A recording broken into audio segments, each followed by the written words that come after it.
Wish you could become a morning person? You know the type, up before the sun, early morning runs, first one to the office with donuts and a smile. How do they do it? Easy. With the new Galaxy Watch 8, sleep tracking and personalized insights from Samsung Health help you improve so you can wake up to a whole new you. One who, dare I say it, skips the snooze? It's possible. Train your sleep with Galaxy Watch 8. Learn more at Samsung.com. Requires compatible Samsung Galaxy phone, Samsung Health app, and Samsung account.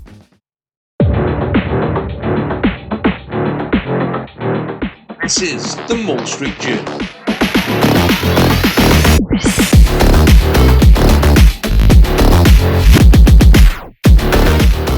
Hello, cheers, and welcome to the Mall Street Journal, the American rugby pod that brings you all the latest news and reviews for the MLR, the WER, the women's and the men's Eagles, and whatever else we can find as we cast our eyes across USA Rugby. We are part of the Wrap Network. We can be found on all your usual platforms, including YouTube, Spotify, and iTunes. If you haven't already, you know what, give us a like or a subscribe, or you know what, send us a signed Alona Mar jersey with a nice little note saying how lovely we are. This is episode 5. You may recall I'm David Lawrence. I'm joined once again from San Antonio by Kolye. Kolye, my friend, how are things? It's good.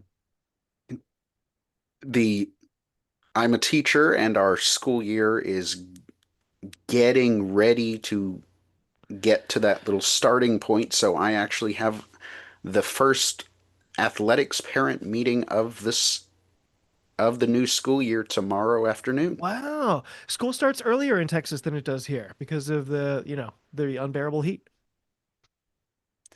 Yeah, first day is in the middle of August, but in-service type stuff begins earlier. Wow. Kolye, did you know that San Antonio features the largest concentration of Spanish colonial architecture in North America, including 5 18th century missions, which are part of a UNESCO World Heritage Site?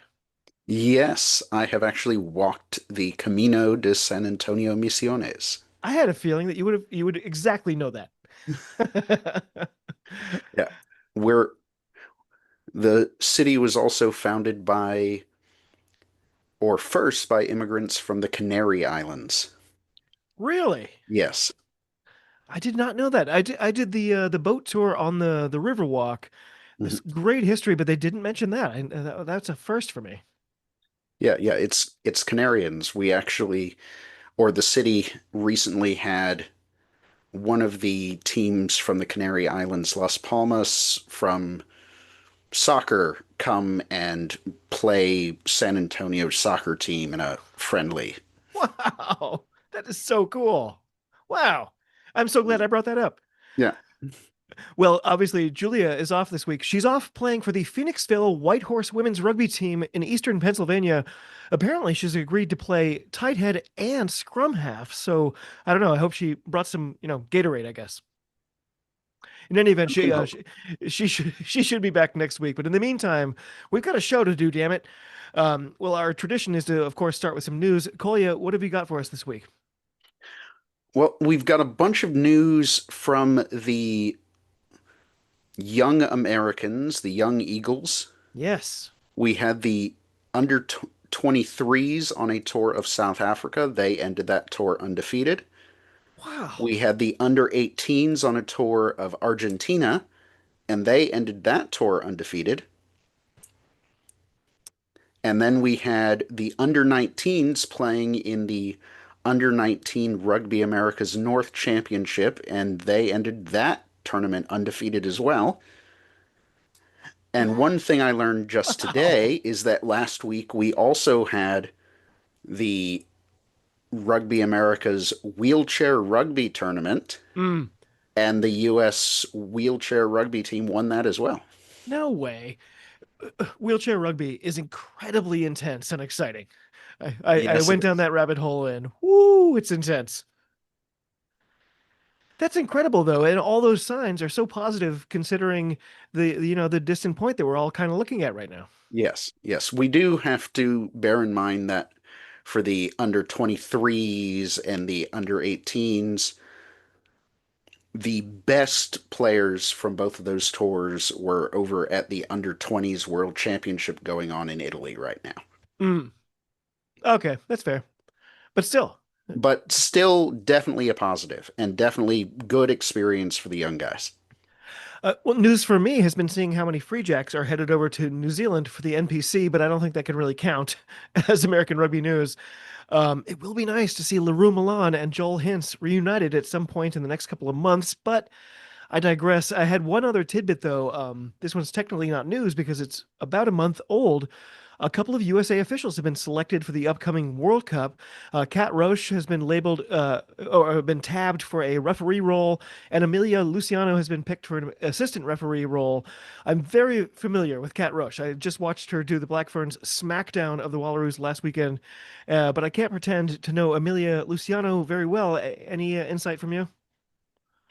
I've seen her do some WER matches, Mm, but not otherwise. Cat, however, you have I've insight. I've refed with before down here in Texas at Bloodfest. Wow. How much taller is she than you, by the way, out of curiosity? I'm taller. Oh, wow. Okay. It's hard to tell on Zoom. Yeah, On the pitch, she looks tall.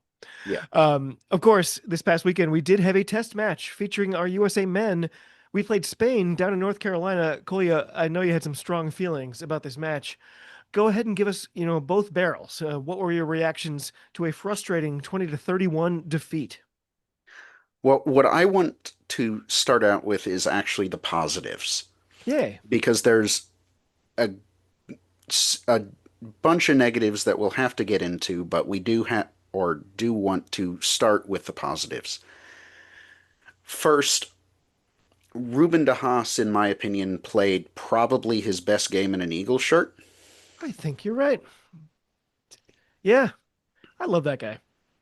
He was doing some Baba's stuff leading up to our second try. He was active all around the park, both offensively and defensively. He played really, really well. AJ McGinty played well. He got a He really did. 50-22, That was a nice one. which, which was fun to watch. He looked more confident off the boot. Yes, yes, he did. And he played the full 80, which was good, especially when he got absolutely creamed early in the match. And both of Yeah. us, I know, were in our group chat worried that he was going to come off. He And always plays. I feel like his average is 78 minutes. They take him off when there's no real reason to take him off, and somebody comes on who's like, "What? What am I? What am I going to do?" yeah.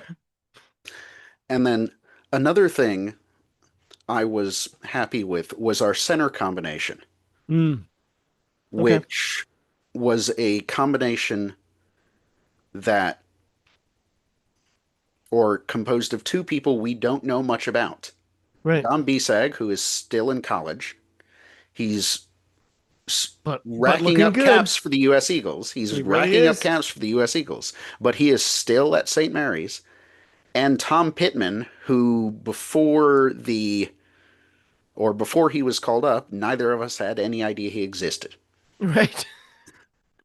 And while defensively the combination wasn't perfect, which can be assumed with two players who had played with each other once, I think, and who'd only been together a few weeks. Offensively, they connected really well. The interchange was well, and they were integral parts of both of our tries. I just tried to look up what his major is at St. Mary's. It's going to be sports medicine or something, right? Probably something like that. Chiropractic. Oh no, that's life. Um, It's funny because I was gonna start with the negative stuff and then go to the bright spots, but I mean, you're right. There were some good things. I was also really happy with AJ's performance. I have a lot of faith in Ben Lasaga. I think he's an up and comer, and it's funny. Just now, in combination with what you said about the success of our youngins, uh, I don't know. Suddenly, I'm feeling kind of optimistic. Yeah. Yeah. There So, were, of th- course. There were a lot of things that went loss. wrong. A lot of Our things that went wrong. our aerial game is probably where we should start. Yes, our back three, our two wingers and our fullback had one of the worst matches one could ever see on a rugby pitch. And it started from the very beginning where we Yeah. fumbled the kickoff, giving Spain a scrum, which immediately led to their scrum half by doing a little grubber that caught Augsburger out and led to Spain's first try within a couple of minutes. It was like a lightning bolt. Yep. Then there was, or Mitch Wilson had two errors in the first 5 minutes, and it didn't get any better for him. Ugh. It's two in a Like row for him that we he'd do rather. have to mention, Ugh. we do have to mention, especially for listeners who probably or who haven't watched the match yet or watched it afterwards. This match happened after about a 2.5 hour long delay due to thunderstorms in the area, so there I, was a wet ball. I was gonna say it didn't look that wet though. Was it a lightning delay more than a storm delay? Yes, yes, it was a lightning delay. Okay. It was a lightning delay. But Mitch Wilson had, and I enjoy watching him play, but he had several errors that just started compounding and compounding and compounding, and it continued. He had a kick straight into touch in the second half, and then in my notes, around the 60th minute, I ask, why is Wilson still on the pitch? Yeah. And then he finally gets pulled off, and we look a little bit better at fullback after that, which you hate for the guy, Yeah. but he was having an absolute nightmare out there. I'm honestly worried it's 2 weeks in a row that you've seen it on his face on the field, like as it's happening. He just becomes crestfallen and it looks like he's losing confidence. I'm really worried. He's one of my favorite players. Obviously, he's been playing Free Jacks forever, and this move to Anthem was supposed to be a step up in order to get into this Eagles team, and then the next things, then become an international player, and it's just not going well. I hope that there's some, I don't know, maybe you can talk to somebody about it. Yes, and the or Spain's second try is really where things went wrong for the Eagles, Mm, where Kope, our prop, fumbles the ball. It gets kicked back to Wilson. Wilson can't regather it, and then after that, he was done. But what I do want to mention, and this I could have brought this up in the positives, we easily could have been up 35-21 at halftime. yeah, sad but There true.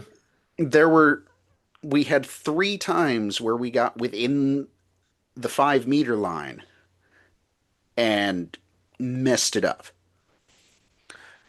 Well, last week we were both afraid that Toby Fricker would be replaced by somebody else, but it didn't happen, and Toby was back in the lineup.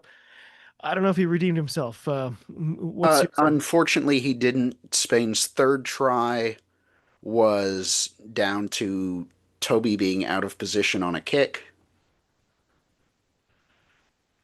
He had some good moments in the attack, particularly leading up the to our first try from Bonasso, but defensively he was very suspect. He has And attacking skills, but yeah, and it's almost like it's worse for our team when he tries too hard on defense. Like I want him to be solid and just not don't be spectacular. Be solid. yes, yes. So I found a quote on the Eagles rugby website that read, quote, "The men's Eagles have a +1 theme in camp this year, recognizing certain elements they feel can be a level better throughout the tour." When asked what the team's +1 would be ahead of next week's clash with England, USA head coach Scott Lawrence said, "In a game like this, where you don't perform well, we have to look at how we prepared for the match. So we'll look at our preparation for England a bit differently. Results on the night come down to how we prepared during the week. So we'll look at the way we prepared for this game and what led us to ultimately not the performance we wanted." Unquote. I found that quote unnerving because it sounds like he doesn't really know. Like, if they always want to find one thing to improve, and they couldn't really figure out what it could be, that's not a good place to be like before you're facing England. Yes, when you have a +1 policy and it might be a +15 policy, that is that is worrying. And one thing,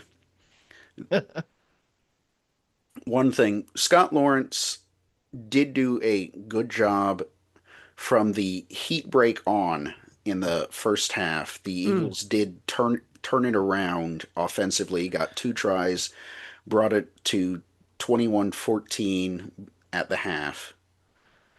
But some of the selections for this match, and we got away with these selections in the first match against Belgium. mm. But Shiloh Klein at hooker is not the best starting hooker for us as Eagles because he doesn't play as hooker all the time at club level. Right. So And wait, when I was you aware of want a that. lineout Forgot thrower, about that. when you want a lineout thrower, you want someone who throws the lineout. Huh. And if half the time at his club team, he is one of the guys lifting someone during a lineout instead of the one throwing it in, the lineout's going to suffer. Yeah. Like Shiloh Klein's a really good player. He's got a lot of upside. But based on these two performances against Belgium and Spain, he shouldn't be our starting hooker. It's funny. People who are new to rugby might assume the forwards are the more sort of, I can do whatever because my job is kind of just brutality. But it's really the other way around. Like the forwards are the specialists. Like the backs can be like, I'll play fullback. I'll play 10 this tonight. But if you're the hooker, you need to be the hooker. Yes. Yes. And while there and while you do need for the laws a number of people who can play at prop if necessary, Mm. Even the fact that it's hard to switch between tight head and loose head, that it's yes, amazing. yes. Yes, it's a very scrummaging is a very, very technical art.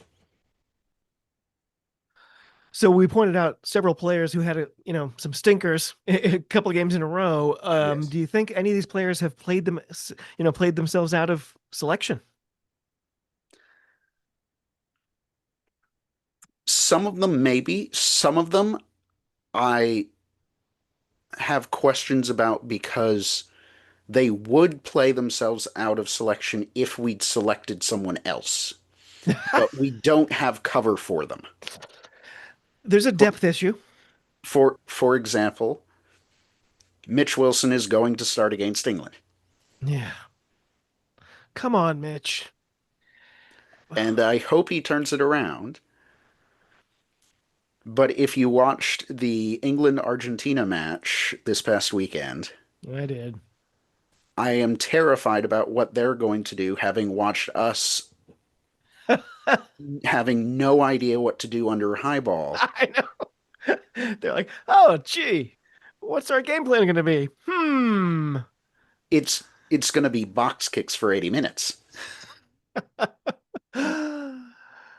um, So I just want to take a moment to remind viewers and listeners that we're a new presence on YouTube. If you haven't already, it'd be great if you could like, subscribe, recommend, spread the word, graffiti a wall or two if you have a can of spray paint handy. Whatever you can do to help us grow, we'd be eternally grateful. Um, this is where we usually do our predictions. Of course, Kolya, we've already hinted at it. The men are road tripping up to Washington, D.C., all gods protect them, to face semi-mighty England as part of a double-header. The other fixtures, of course, are women facing Fiji, a game Julia will be attending, in fact. She did take the time to give us her thoughts ahead of time. Kolya, are you prepared to read her notes while doing an outrageous impersonation of her? I can't guarantee the impersonation, but yes. Okay. I don't actually expect that, so go ahead. Okay. So, from Julia, hey MSJ fans, sorry I couldn't join you, but my little front rower of a pit bull did his ACL and today was surgery day. Surgery was a success and he's home resting now. This weekend we'll see a big doubleheader for the USA Eagles, and I hope to bring you some live content from my beautiful home city of Washington, D.C. The women face Fiji and the men face a different look England as the Lions tour plods along down under. We're still waiting for the team sheet as we record this on Wednesday, but a few things to look out for in the women's match, regardless of the final roster. Keep an eye on the ever shifting backline, especially in the midfield, as who we see this weekend will very likely be similar or the same as we see at the Rugby World Cup opening match Mm. against England, and the talent pool is getting deeper. We may see the integration of 7 stars, including Alev Kelter, Cheta Emba, Nicole Haverland, and Alona Marr, as well as debuts or early caps for WER stars like Erica Koulibaly and Kristen Bitter. This match should answer a lot of our questions about where Coach Sione Fukufuka wants to focus when approaching an opening match against the mighty Red Roses, so very worth a watch. It's really great points. I think Cheta Emba, I think she's a big part of our future. I'm hoping Lev Kelter can contain her burning rage this time. Like Yes. I feel like this is a winnable game for us. I think this should be the marquee event that day. Kolya, what do you how do you see this one coming out? So I haven't been able to watch Fiji women at all. Mm. So all I know is reports that they're underfunded, that they get much like the men's team. But I'd assume we'd see something similar to how the men play, but I think the US is set up for that, so I would think we probably come out 10-point victors. Hmm. Let's see. Right now we are ninth. Fiji don't they're not in the top 10. Where are they? Oh, 15th. So you're right. It's so hard to find their matches too. Um, but I this is winnable for us. Let's see. I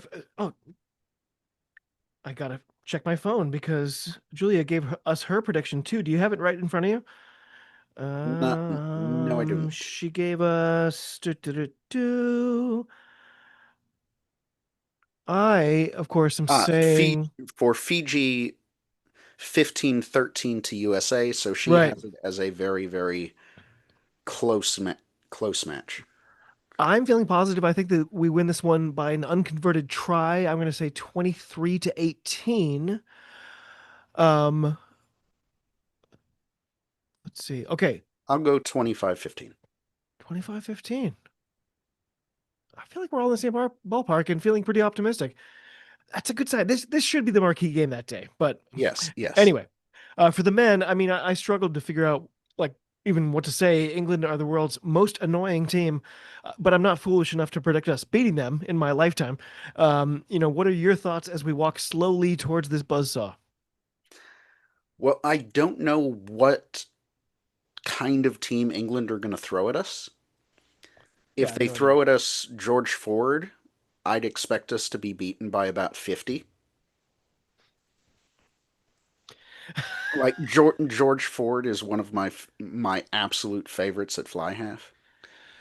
I I've He's been great. following him for a long time. Thought when he was at Bath he was one of the best players in the Premiership.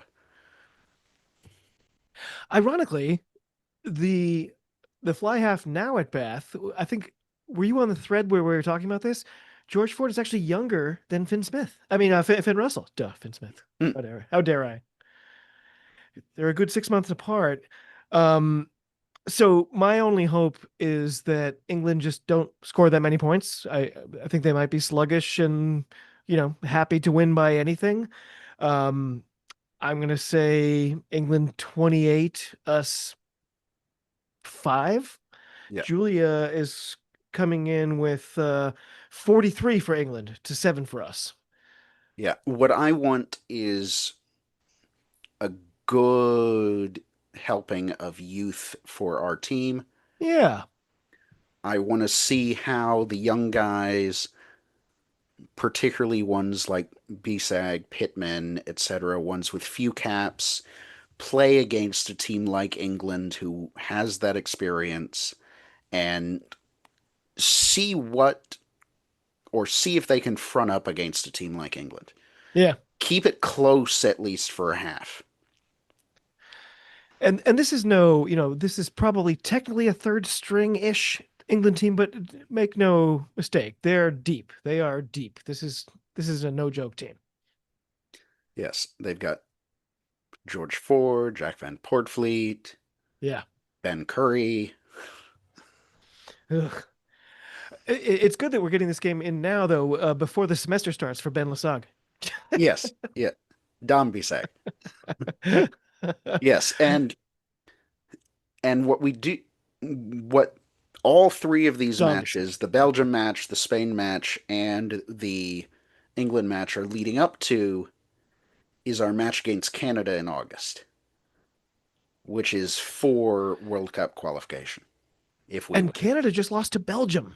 Yes, Canada just lost to Belgium in Canada, and from the match report, it didn't seem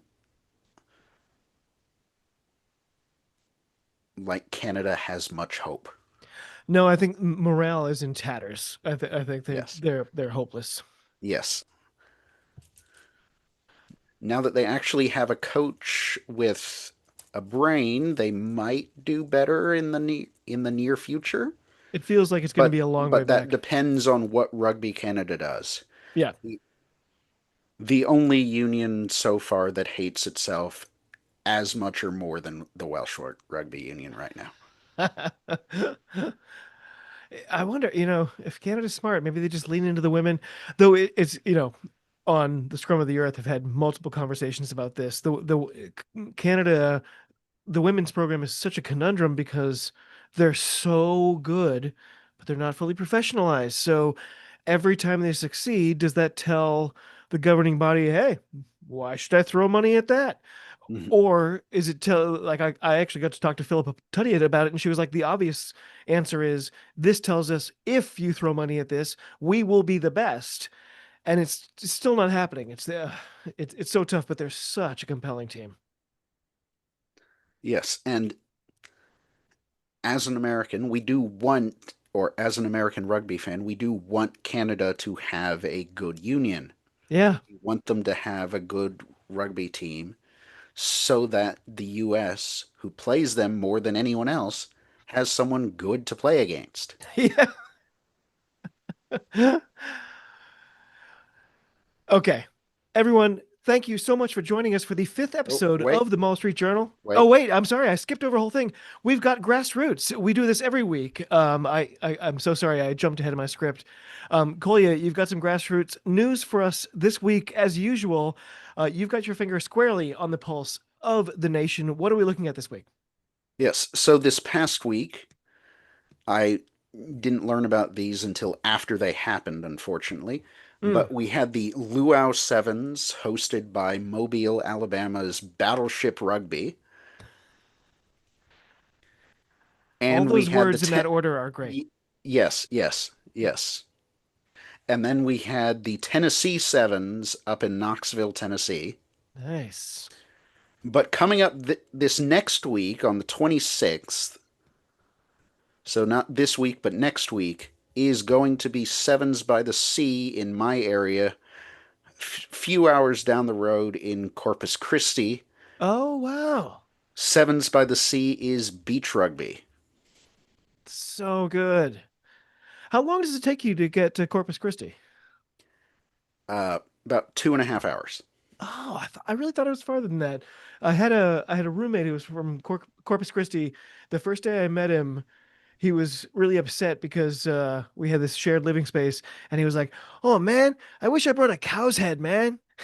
I was like, "What?" And he was like, "Yeah, you just get a cow's head, and it lasts you the whole time. Like you eat the eyes one day and the tongue another." I was like, "If I had come into my little dorm and found a cow's head in this fridge, I don't know." He also made he made homemade migas, which for him was just scrambled eggs with Fritos and ketchup.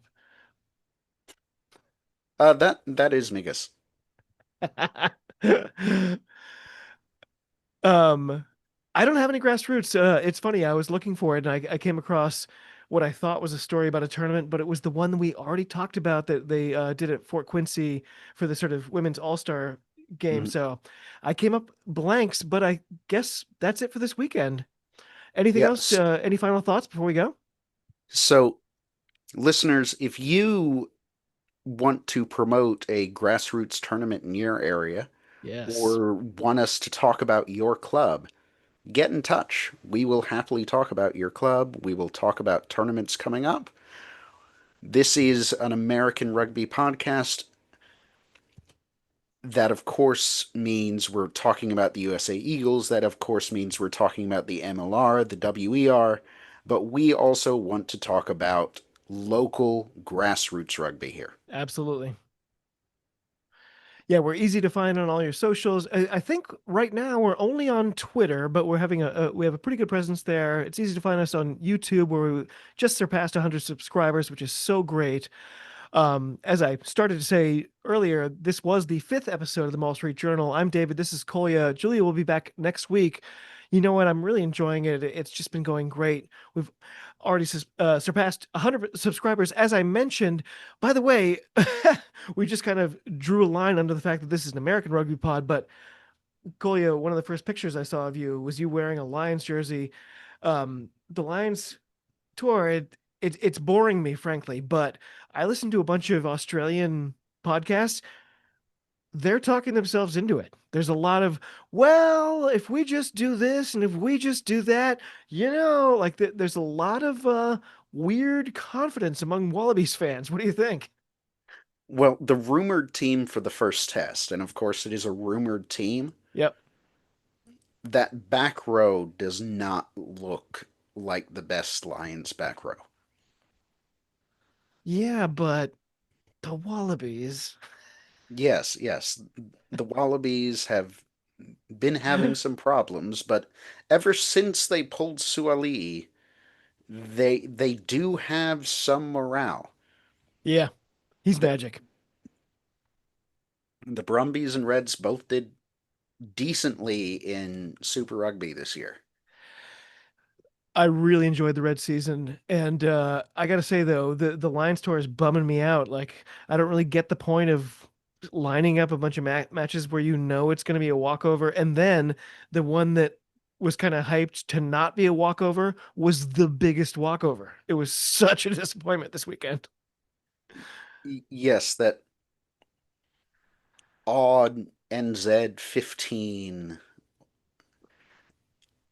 I watched highlights from it and it looked like they were playing it at walking pace for Yeah. Once and they there were started a to get lot their of butts kicked, business they started decisions laughing being about it made. too. It was Yeah, like, yeah, exactly. yeah, They were yeah. like, oh, well, this isn't a real game. And it was like, well, I thought it was. Anyway, we should call it. Thank you all for listening. Thanks to Lee and all the great folks at the Wrap for sheltering us here under their great umbrella. Thanks to all of you across the globe. Cheers. Talk to you soon. And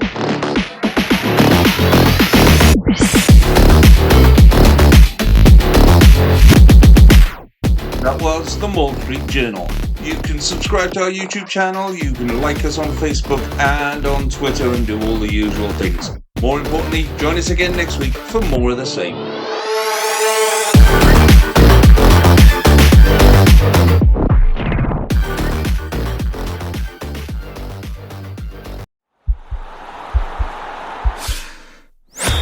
This podcast is part of the Sports Social Podcast Network.